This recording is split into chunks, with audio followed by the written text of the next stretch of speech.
1970년대 작은 시골 장터 한가운데 허름한 국밥집이 있었다. 그 안에서 어린 민수는 늘 어머니의 등에 업혀 세상을 바라보았다. 식당은 늘 사람들로 북적였다. 장터에서 일한 이들이 모여 국밥으로 허기를 달래고 소주 한 잔에 피로를 씻어내던 곳.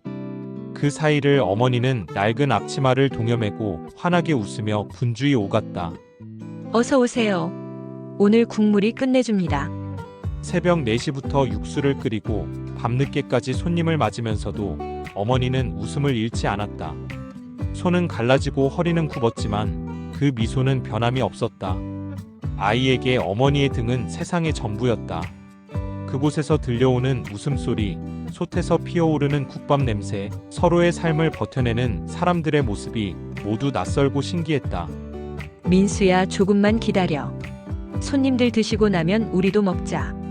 어떤 날씨에도 아이는 어머니의 등 위에서 안전했다. 손님들 역시 그 아이를 귀여워하며 말을 걸곤 했다. 아이고 애기가 참 얌전하네. 엄마 등에 업혀서 세상 구경 잘한다. 그 따뜻한 웃음 속에서 민수는 세상을 배워갔다. 세월이 흘러 민수는 자랐다. 이제 어머니 등에 업히지 않고 걸을 수 있었지만 현실은 녹록지 않았다. 초등학교에 들어가면서 민수는 다른 아이들과의 차이를 느꼈다. 교복 바지는 늘 무릎이 해져 있었고 도시락 반찬은 소박했다. 친구들이 수학여행 이야기를 나눌 때 그는 조용히 웃으며 듣기만 했다. 민수야, 너 수학여행 안 가? 응, 집에서 식당 도와야 해. 그럴 때마다 떠오른 건 어머니의 모습이었다. 땀에 젖은 앞치마를 두르고도 웃음을 잃지 않던 얼굴. 그 기억이 민수를 다시 일으켜 세웠다. 중고등학교 시절 그는 방과 후 곧장 식당으로 달려가 물을 나르고 그릇을 치우고 설거지를 도왔다. 민수야, 고마워. 내가 있어서 엄마가 얼마나 든든한지 몰라. 그 말에 민수는 힘을 얻었다. 어린 시절 등에 업혀받았던 사랑을 이제는 조금씩 갚을 수 있는 것 같았다. 그러나 세상은 때때로 상처를 남겼다. 친구들이 놀릴 때였다. 야, 너네 집 기름 냄새 난다. 그 말에 고개를 숙인 민수는 집에 와서야 눈물을 삼켰다. 어머니에게 차마 말하지 못했지만 결국 들키고 말았다. 민수야, 그 냄새는 부끄러운 게 아니야. 우리가 정성껏 만든 음식 냄새야. 그걸로 우리가 살아가고 있는 거란다. 어머니의 말에 민수는 다시 고개를 들 수 있었다. 대학 진학을 위해 서울로 올라왔지만 현실은 더 혹독했다.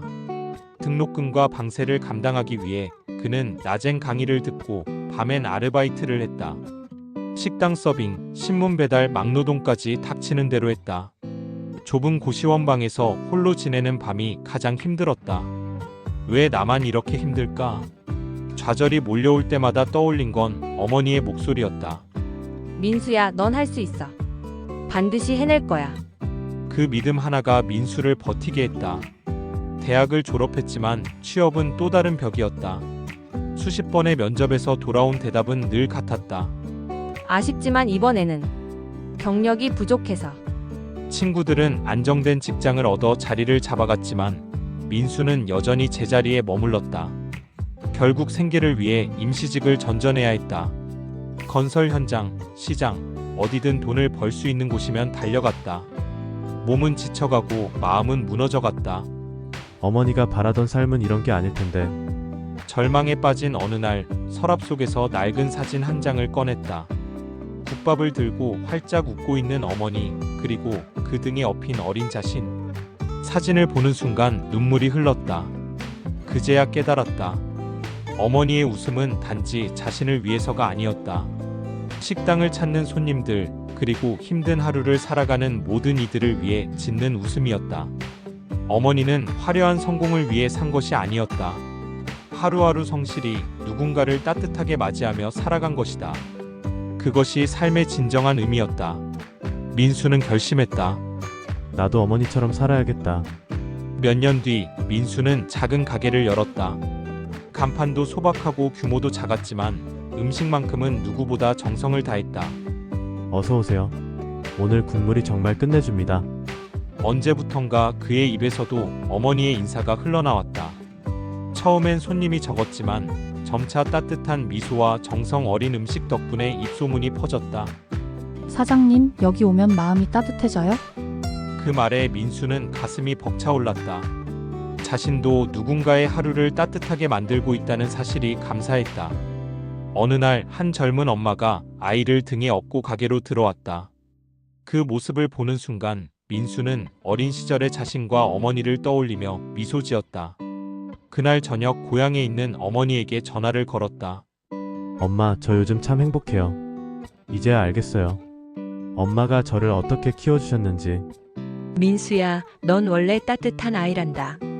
엄마가 가르친 게 아니라 내가 본래 가진 마음이지. 전화기 너머로 들려오는 웃음소리에 민수는 눈시울이 붉어졌다. 그는 마음속으로 다짐했다. 세상은 여전히 따뜻하다는 걸 더 많은 사람들이 알게 되길. 어머니의 등에 업혀 자란 아이가 결국 같은 미소로 세상을 대하는 사람으로 성장했다. 사랑은 그렇게 이어졌다. 우리 삶에도 이런 순간이 있다. 누군가의 미소와 따뜻한 말 한마디가 하루를 견디게 하고 그 기억은 또 다른 사람에게 전해진다. 오늘도 힘든 하루를 살아가는 누군가에게 전하고 싶다. 세상은 여전히 따뜻하다.